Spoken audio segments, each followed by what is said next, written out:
Bonjour et bienvenue au Café du matin avec John Plassard. Cela fait depuis maintenant 31 jours que je suis confiné à la maison, mais que je continue évidemment d'observer les marchés de très près, les nouvelles tendances.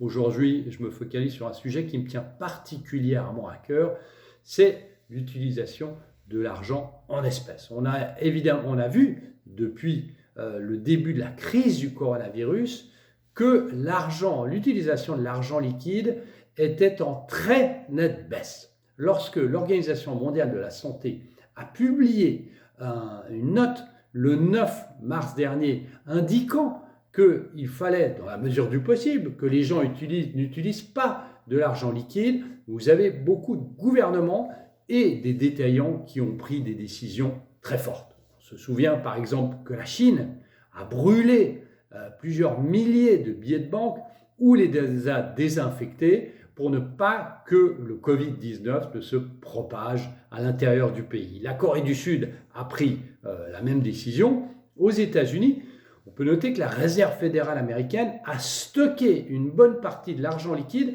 en provenance de l'Asie et l'a désinfecté. Alors chez les détaillants, on a vu que de nombreux magasins refusaient les paiements en liquide pour ne pas qu'il y ait une propagation au sein des employés, mais évidemment aussi au sein des clients. Alors, il y a beaucoup d'avantages de l'utilisation de l'argent non liquide. C'est très simple, évidemment, c'est plus pratique et ça permet d'avoir accès lors de ce confinement à des magasins en ligne. Mais surtout, ils sont beaucoup moins chers à traiter que leur équivalent en espèces.